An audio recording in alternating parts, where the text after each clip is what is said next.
Everybody, welcome back to 32 All the Way with Doc. I am more than thrilled to have not only an author, a podcast host, but a wrestler and someone that I've seen on TV many times. We are going to welcome the podcast host of Bell to Bell, the author of I Kicked Out at 2, Pin Me, Pay Me, and the former Smoky Mountain Wrestling Heavyweight Champion, Mr. Bobby Blaze. Welcome to the show.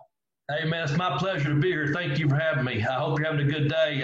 Talking off camera there just for a second. I really appreciate you bringing me on. Thank you very much. Oh, no, it's great. Like I said, I try and do a little bit of the wrestling stuff before, because if I had my way, I'd keep you till sundown asking you wrestling questions. And I know you want to talk about the books and about the podcast as well. Sure. In an era of catchphrases, I can't think of anything catchier than Pin Me, Pay Me. Where'd that come from? Pretty much that's it, man. Pin me, pay me. I've got a pair of boots. I'll travel to the next town. I was always traveling, man. And, of course, I kind of took it from, have gun, will travel, that part of it. But, basically, from town to town, especially like when I first got a big break was up in Canada, out in the Maritimes, and, 7 nights a week and 16, 18 weeks at a time, because they've done, mostly the summertime. So you're in one town, next town. Same thing at Smoky Mountain. I'd do 3 or 4 towns a week. I'd be home for a day or two and right back out again, or I'd stay in a certain town and just always traveling. But the bottom line was, I know what I'm here for. I'm here to put the best professional wrestling match on that I can with my opponent, win, lose, or draw. I figure if you paid $8 or $800 for a ticket, you're going to get your money's worth. And so it's just basically, I was actually going to Lexington with a friend of mine. I had a different name for the book, and I was in a passenger seat, and I said, man, just fucking pin me, pay me, because I already had to have boots for travel. And he just started cracking up. He said, there's your title right there. And I just wrote it down in a notebook I was carrying at that time. So that's where it came from, just pin me, pay me. I'll go to the next town, do the same thing. So were you when you said you got your start up here, was that mainly just Eastern Canada, the Grand Prix, and then you were back to the States? Yes. I started off in Florida. Great Malenko, Boris Malenko, Dean Malenko. His dad trained me for about the first 5 or 6 months. Then Dean come in to school. He'd been over in Japan and stuff. He took over my training. And so I came back to Kentucky. So I was in Florida. I came to Kentucky, done probably about 50 matches here and there, just, trying to weekend stuff, summer gigs, whatever it was. And I got a break out in Maritimes and worked out there. I think the first year I worked like 16 weeks the first year, because I came in July. And then the next year I worked the entire tour. So I got like 18 weeks out there in the Maritimes. And I stayed there. After that second tour, in between, actually, I came back to Kentucky, then back to Florida, because I did a lot of independent work at that time. Done some TVs for WWF at the time, and that's when it was still WWF. Done about 8 of those, and I went to South Africa. And so I came from South Africa. I was getting ready to go to Australia, so I had stuff lined up all the time. Well, in between that, I had to talk to Jim Cornette at Smoky Mountain Wrestling, and he said, "I'm getting ready to go full time. I'd like to have you on." I went to some shows in my area while I was home in between Australia and Canada, and so after I finished up after I got back from Australia, I wasn't home probably 2 weeks, and Jimmy called me and gave me a tryout. So then I was back on the road for Smoky Mountain for the next 3 years, pretty much. Yeah. People love him or hate him. Yeah. I love listening to the podcast. There's you get people argue about it all the time. Satellite TV was just becoming big down here. And I would go to certain bars in town just to see Smoky Mountain, because, you had the couple of big matches, but, you guys had Al Snow down there before anybody knew who Al Snow was. You had Glenn Jacobs long before he was match with me in my hometown. What's that? I said Al Snow had his tryout match with me in my hometown. Oh, that's amazing. And because Jimmy had only heard of him. And I had already wrestled Al. At the time I was in Smoky Mountain, I was also working for Big Time Championship Wrestling out of Ohio, which is kind of northern of Kentucky. Mm-hmm. And Cornette didn't run Ohio, but Bobby did. So Bobby would book me on off nights, and I'd go up there and work as a heel, and then work Cornette's TV. So as long as it didn't interfere nights off. But I had worked with Al a couple of times, and Jimmy had called me and asked me about him and said, "I'm gonna bring him in for a tryout." And I have to say, we tore the house down because Al's so talented, it's unreal, I knew also Glenn Undertaker, Kane rather, he was traveling. He had been out Malenko's getting retrained some. So when he came through the area, I had met him before, and the next thing I know, he's hired too as a Unabomber. So yeah, it was a pretty good crew, man, real good crew. So you know what? It seemed to be for what Jim Cornette was trying to establish, it seemed to be, up and comers, guys that had their day, guys that hadn't been discovered yet. When you go back through when I was reading about you, then I went back to go read about the alumni, and you forget all the people that went through there. Quite a few. Tony Anthony, yourself, all guys that maybe were only there for a match or two. But we were talking before the camera went on about Johnny Canine, was a guy who I briefly worked with a couple times down here. Jim just seemed to whatever someone else's opinion was of somebody didn't seem to matter to Jim at all if he wanted to bring it in.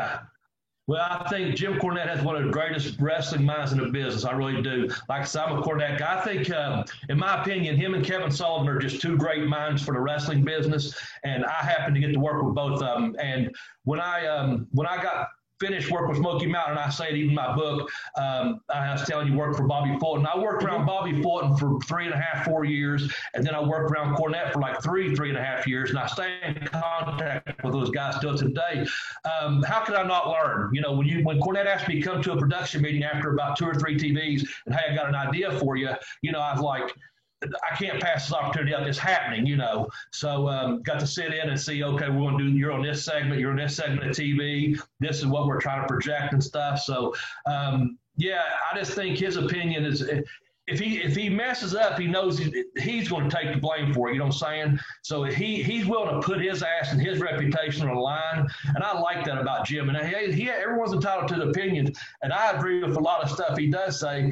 And I don't mean that like not every little thing, not 100%. Yeah. I'm just saying I tend to agree that way. So when it comes to the wrestling business, it was easy for me to grasp what he was trying to get across to me, and our crew. We had a real good crew, as we was talking about a couple more earlier, and morale was pretty good. Only probably once or twice the morale sank down for some personal issues in the back. For 98% of the time, the morale was great in the back, and everyone looked forward to getting to the towns and working.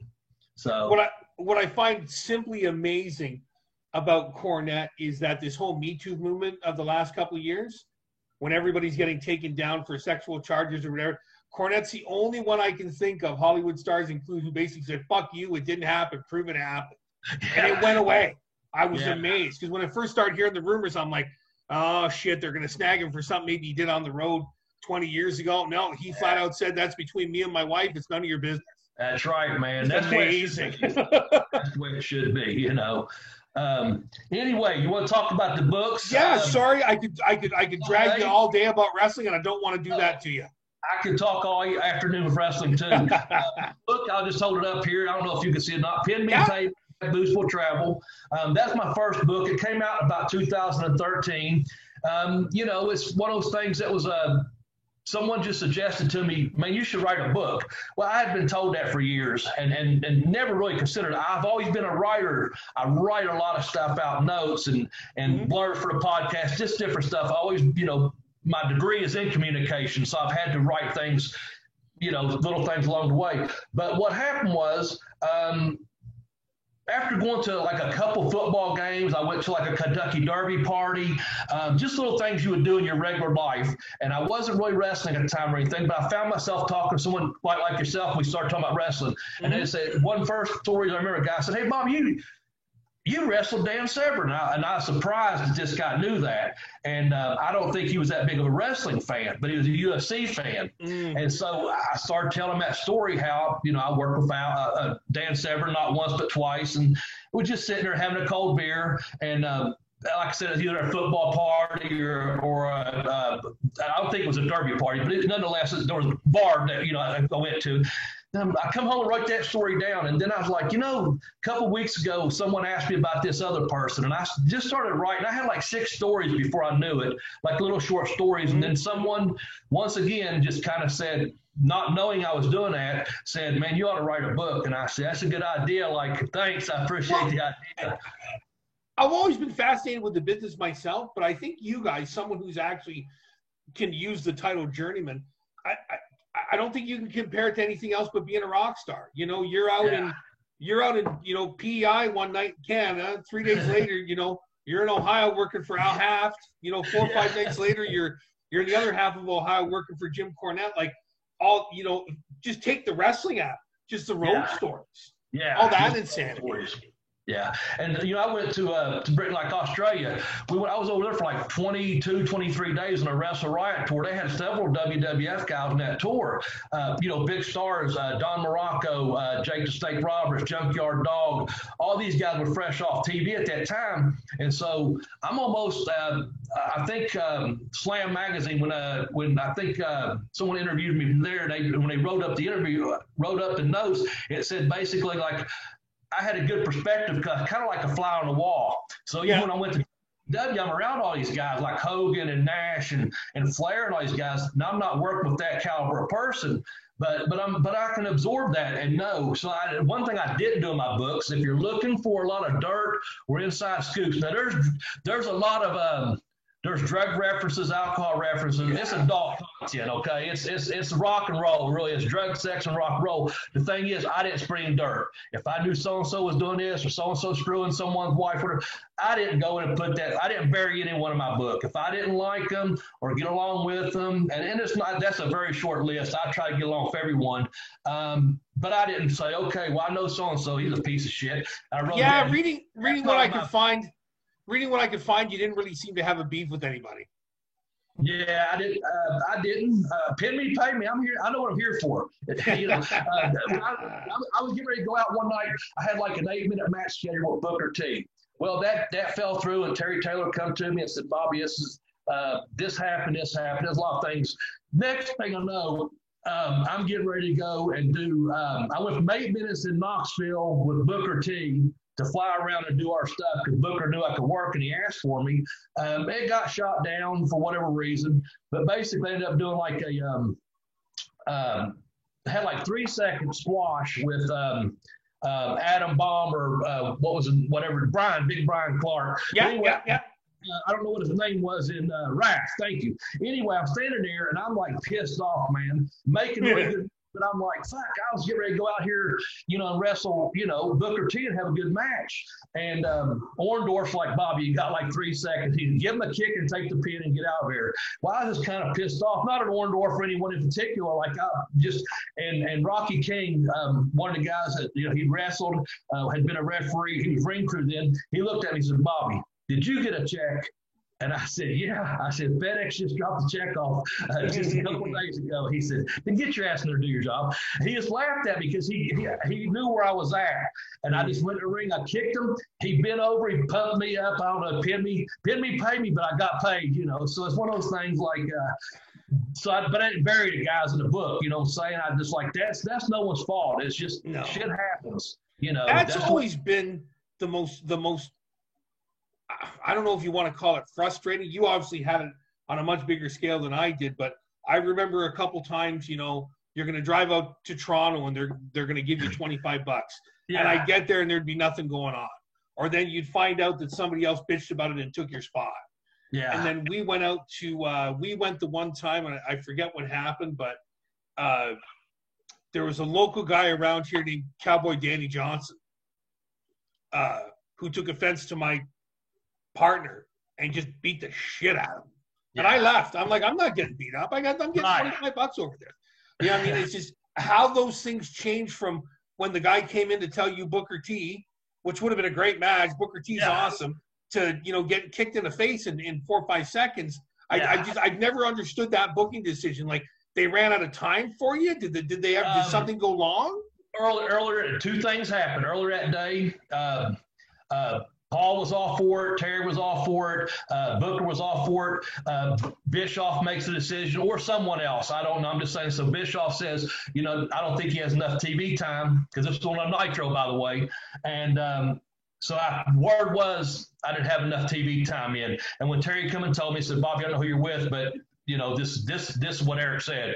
So that happens. You're a little bit frustrated, whatever. But also when he turns around and says it, he said, Bobby, you're one of the most and I was with the Armstrong brothers all sitting around here. Yeah. And actually Raph was just not too far away from us. With this group of guys sitting there, and I'm just talking like him now. And he says, he turned around back and he looked at me. Now you got to realize I have nothing but respect for the Armstrong brothers. And I think Brad was one of the most talented guys ever. Yeah. Sitting right there, and Terry turned around and goes, Bobby, you're probably the most underused piece of talent we have in this company. And them guys popped. And I'm like, wait a minute, I'm sitting, these are guys that deserve them kind of words, not me. But yeah, legendary family. What happened too, when they went out there, it's on top of the hour, basically. So Bischoff's out there with I think like Malenko and Benoit, the Horseman segment there. Mm-hmm. And so they went way over. That's exactly what happened. So that 8-minute match with Booker got Ickney, but I could still have 5 minutes with Raph, to where basically you got 3 seconds to get in. Now, this is my first time on Nitro, you know, and I want to look good with Booker T, so I'm all excited. And then, let's see, we're in Knoxville too, where I'd worked at for 3 years, so I know I'm going to be over, you know. But what happened? So when I come home, I'm thinking there's people going to say, man, you got squashed, or you did a job in like 3 minutes. Because I'm kind of down, you know what I'm saying? Mm-hmm. And to this day, I've had one person, I was home for a week or so. I thought, if someone sees me, they're going to see me at the gym or the mall or whatever. Someone's going to say, man, you got buried on TV. I said, that's my thought, right? Well, after the matches, I was with the Armstrong brothers, and I was just counting down, and I'm sitting there having a beer, whatever, and Scotty looks at me and goes, Bob, you know how many people saw that match? He goes, not a lot. He goes, it was on top of the hour. They switched to Raw. And I was like, oh, yeah, that makes sense. Well, about a week and a half after I got home, one kid, probably 15, 17-year-old kid, come up to me, and I go, well, here it goes. I just tell by the way he's walking, I keep going say, you guys, this kid come up to me, had to be in high school, and he says, man, you're Bobby Blaine. I saw you on Nitro the other day. You're from Ashland, Kentucky, man. I was so happy. He starts putting me over about just being from his home. That's the only time he wanted. No one's ever come up and said, I saw you get squashed by Raph, you know. So Scotty's words proved right. Everyone at the top of the hour went from Bischoff and him running their mouth and going over, flipping the channel to Raw, coming live on the other channel, you know. So that no one saw it. And I got paid. It's amazing. Like you said, to me, I never know what's more fascinating about reading the books about you guys is the actual wrestling or the shit that goes on before and after it. Yeah. And I got a lot behind the curtain stuff on that Pin Me, Pay Me. I talk about going to Australia, I've mentioned, South Africa, got to come to Canada. I got to go to Japan 5 different times, and I got to go to England. I got to tour England for about 6 weeks, well before 9/11. So I think it was August of 2000 or 2001. I haven't read my own book lately, but anyway. But I got to go to Japan for 5 times and 5 tours. Went over there one time for like 6 weeks at a time, and I loved it. You hate it after about 3 days, but you get into that groove, and next thing you know, you realize you're doing what you love to do. And you get up, you eat, you get on a bus, you go, you work out, you do a match, and you get up and repeat it again every night, you know. And that's what the book's about, just kind of. And I do talk about my Smoky Mountain title run with against Jerry the King Lawler, how that came about, how Cornette booked it all out, and what professionalism it took, because I had to work with Dirty White Boy, Tony Anthony, as you mentioned. I got to work the program with Buddy Landell, the Nature Boy Buddy Landell, which was, we had a whole love-hate relationship, but by God, we worked together. And when I say it was respectful. And then, of course, get to go with Lawler in Knoxville, and, you know, a lot of people there, and just get to go over on one of the biggest shows of the year, Sunday Bloody Sunday. And, of course, someone's going to bleed that match. A lot of blood, mine. But, yeah, it all, you know, it turned out pretty good, man. So where do we roll once you get to I kicked out at 2. Is this a continuation? Because I've been able to read Pin Me, Pay Me. I haven't been able to read the second one. Yeah. But where are we rolling to with the other book? pretty much just keep on going. What life after wrestling a little bit, where I've consulted with people, consulted in professional wrestling. So I've got some stories in there about like some of the stuff you mentioned, even going off the air before we was on air, rather, like going to a wrestling school, what to look for, what not to look for, how to get yourself booked once you get trained. There's some stuff like that. A couple stripper stories, I guess. You got exotic dancers. There's always stripper stories. Starts off with kind of a stripper story. That's where it starts off. I kind of try to start it off fast to just my perspective on a lot of little things about the importance of getting your education, whether it be on the road, reading a book, or going to college. You know, just things like that. And again, it's got some little funny stories in it about being on the road and things. Great. Just continuation, pretty much, kind of like where am I at now? And I'm working on one right now. I'm actually working on a short story. There's a short story inside of the, I think you'll enjoy this. It's called Yard Time. And it's about we did a wrestling show inside of a prison. I think it's wow. It's called Yard Time, and it's about we was at a federal prison and then a professional wrestling show in there. And I won't give away the finish, but it's a really good story. So that was a short story inserted into that book, and that's what I'm doing now. I'm working on a short story, hopefully going to tie it into a third book. If I can get my lazy butt in front of this computer and type, I write out everything, but I'm lazy about going back and type it up until I get motivated one day. Stuff like this motivates me to know there's people out there that still read. Absolutely. I'm an avid reader, and I love books. I had eye problems I got released last Thursday. Actually, I had been having eye problems since July and going to a doctor about every couple of weeks. I'm finally back where I need to be in this left eye. I had a real bad scratch on it. And best we know is my sleep apnea machine was blowing across it and pretty much just done a lot of damage. And so for about 3 or 4 weeks there, I couldn't read. I had to finish Ron's book. Ron, what a great guy he is, right? Just had him on like a week and a half, 2 weeks ago. Yeah. Well, super gentleman.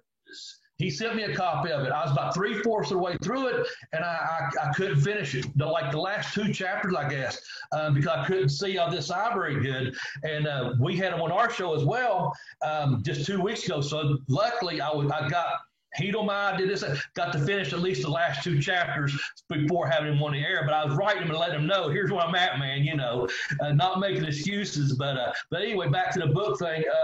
So, you know, I'm just trying to work on a third book and write some things. I got some short stories as well on my Amazon site. You know, if you go to Amazon, go to the Pin Me, Pay Me book, or if you look it up, I kicked out on 2 book. There's a couple of short stories. There's Yard Time, as mentioned. I got a Christmas story on there about when I was about 20 years old, traveling up to the East Coast from Kentucky. And just a fun time, some cousins and stuff. And then I've got just a different genre from me, but I got a little erotic romance on there. It's about a hot wife on the down low, kind of a little stripper story. So I got a little stripper story out there too. It's one of those little $2.99 deals, but just thought I'd try it. You know, some of the authors I talked to on Twitter, they got like 19, 20 books, and they do all these different genres. And I bought a couple of theirs 99-cent stories in exchange for this and that and reviews and stuff like you do sometimes. And he said to me, he said, man, why don't you write an erotic story? And I said, I think I will, you know, because I was buying his little 99-cent ones, and I bought 3 or 4, and I thought, hell, I can write this stuff. You know, I read enough porn. I watch enough porn. I know. It felt like such a mark because a friend of mine was following both of you. And nothing to do with the wrestling, just following you guys about the books. So obviously with you, it's a little more obvious than it is with Mr. Fuller that he's a wrestler. But I felt like a mark because she said, "Oh yeah, I'm going to talk to this Ron Welch guy about his book Brutus." I said, whoa, back up. I go, "You're Ron Fuller?" She said, "Yeah." I said, "Do you have any idea who that guy is?" And I was telling her, she's like, "Well, I'm going to talk to him about his book." I said, "Oh my God, that's fucking awesome." And then with you, she goes, "I guess he's a wrestler." I'm like, "Are you kidding me?" So I spent like 10 minutes filling her in. It's just it's like from my point of view, it's great to talk to you about everything. But I also think it's fantastic for you guys that people are talking to you just as writers. They're like, oh, he used to wrestle? And I'm like, the fucking book's called Pin Me, Pay Me. Of course he used to wrestle.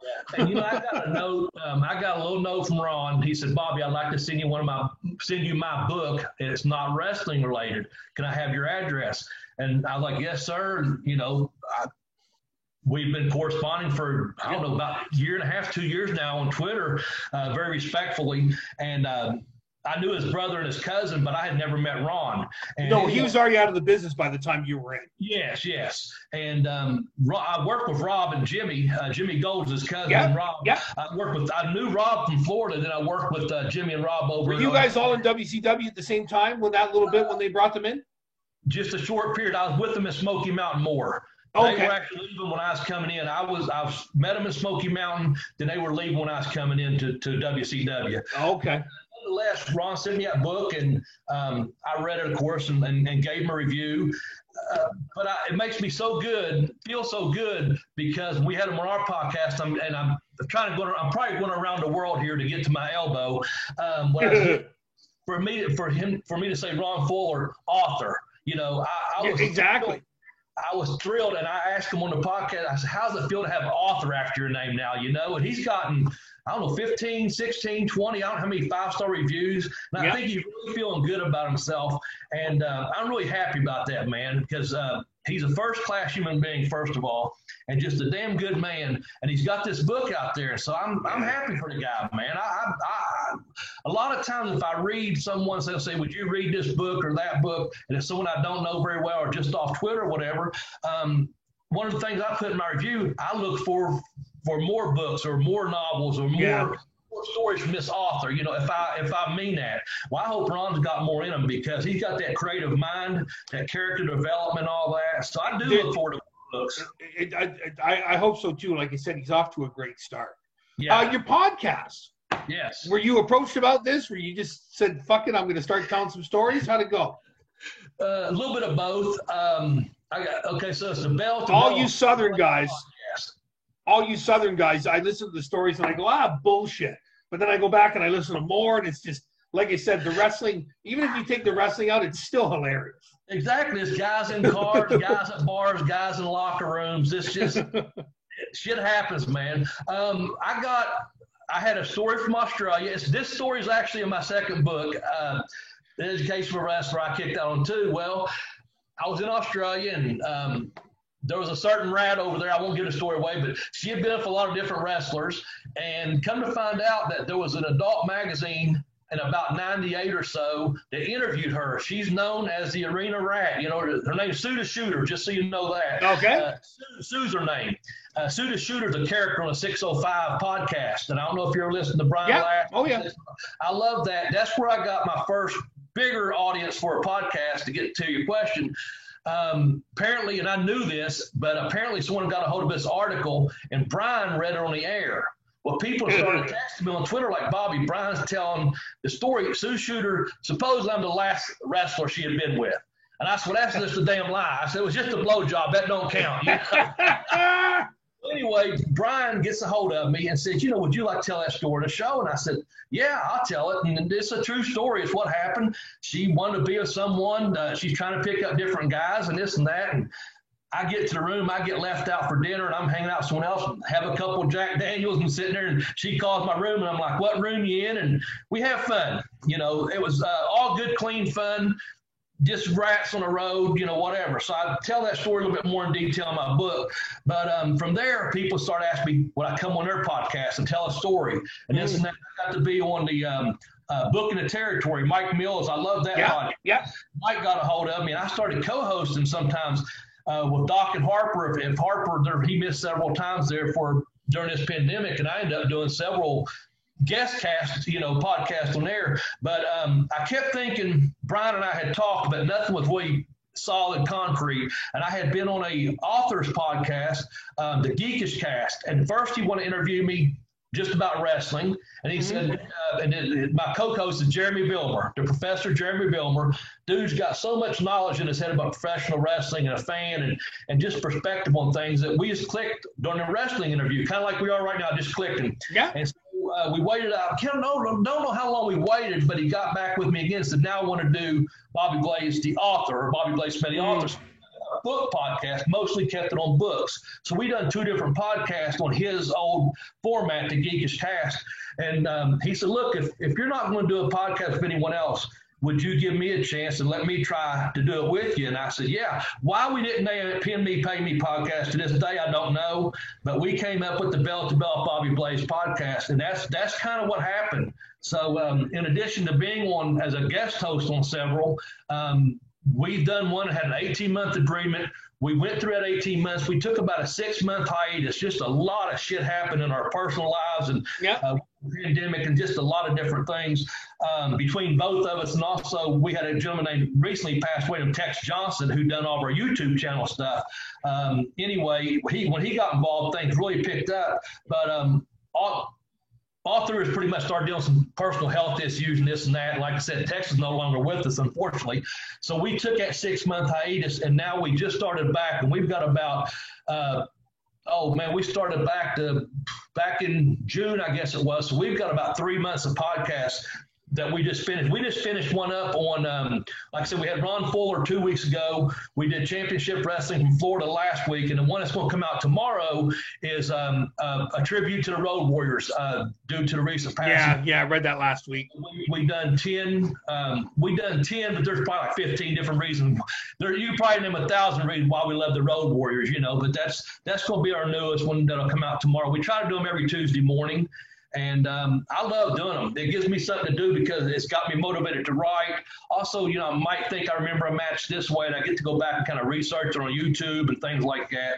And it just keeps my mind fresh on writing, too. People are always amazed at how great talkers you guys are, especially when they're not wrestling fans. And I tell them all the time, I said, I love the whole wrestling. I love the in-ring stuff. I said, but, man, if they're not talking, they're not talking people into coming to see them. People will see the same thing with this one. Wow, I just thought, he was some guy you wanted to interview. I said, no. I said the books and the wrestling and everything. People are just always amazed how much it goes outside of just being in the ring. Those days, died easily 50, 60 years ago. Yeah.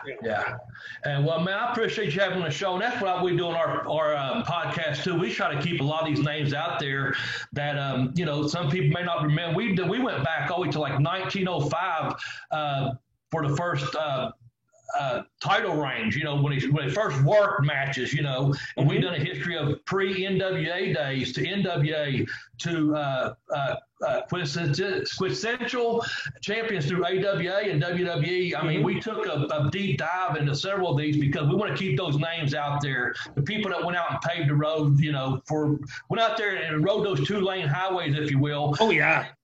Everyone else. So what we can have, I won't say what we can have on TV nowadays, and I don't watch a lot of TV product nowadays. I stay up on what's going on. I tried to watch during this pandemic, but I had a hard time without the fans being there, and that goes for any sport. So it takes so much away, and you never, ever, but the guy's looking for a reaction, or the guy's looking for a pop, or you have no idea how that spot went over. My wife is just starting to really enjoy it, and she's like, I don't want to watch it till the crowds are back. Yeah, and I'm digging it all. Same with me for baseball. I tried to watch a couple ball games and football. I listened to a football game the other day on the radio just to have some background noise in my house while I was back here in this section of it. But yeah, I just like the old school wrestling, and that's who we try to pay tribute to. Our podcast is basically an old school podcast, and of course we do keep up we were keeping up the NWA there for a while, and now we're kind of waiting to see what they're going to do. We just spoke about that on that podcast. Nick Aldis just said it's not dead yet, folks, so when Thunder Rosa is out there doing her thing, so we do try to keep up what's going on. I just don't watch a lot of it. It's, every time they have counted that organization out, I remember when they tried to it was Chris Candido for a while. Yeah. It was Dan Severn that you mentioned for a while. Yeah. What was that other kid's name? Mountain Mike or whatever, like guys that I never even heard of until they had the title. And every time you count them out, they seem to be. But I love Aldis as their champ. He seems to represent that kind of mid-'80s flair where, the champ is a big deal. He's done not just another guy on TV. And speaking about talking, he's getting better and better for that mic. His work, his work's always there, the body's there, but his interview skills and his promo skills are just taking off tremendously. And I think they'll do something. I think they'll come back. I don't know how, but I'm definitely not counting them out. But my point was, I was getting into, like, every Tuesday watching their product, even though I knew stuff was going on. It's been pre-taped and this and that. I was just like, I still want to watch the product. I liked it. But anyway, and I do wish, there's nothing against the talent in WWE or AEW. I wish all those guys and girls, I know how hard it takes to get there, how much work is going on. I can't imagine trying to travel right now during this pandemic and stuff. No, God, no. I'd be a damn nervous wreck.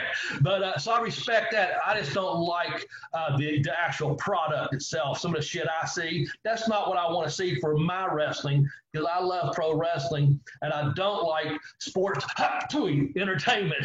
So we do our thing. I got spit if I use that word entertainment. It's just I guess I'm the kind of fan that frustrates people. I love all of it. I love the tits and ass. I love the silly things. I love it, but eventually you have to take that. And I hate to sound like I'm lecturing you of all people, but you have to take that fucking thing and put it in the ring. And if you don't, there's nothing else there. So all that other stuff is great, but man, let's see you wrestle without 20 minutes of just you do my move, I do yours. You might as well have the guy wrestle by himself if that's what you're going to do. Yeah, again, I'm not knocking the individuals. I want to see good in-ring performances, and that's like used to. I followed a certain football team or a certain basketball team or a certain baseball team. Now, I just like seeing a good basketball game. I like watching a good football game. I don't necessarily. I don't really care if my team wins the championship or wins the damn game, as long as it's a good game. And that's what I like in wrestling. If I see two people, and I don't care if it's a big guy and a little girl, or mixed up intergender or whatever, I don't care. As long as they put on a good show, a good performance, that's what I want to see. Good match. I can take or leave the silliness, because I know what I'm getting when I watch the program. By the time you bought that ticket, you know what you're getting. Absolutely. But man, I appreciate you letting me plug my books on here. Like I said, you know what? Again, a big fan all the way around of the wrestling and the books.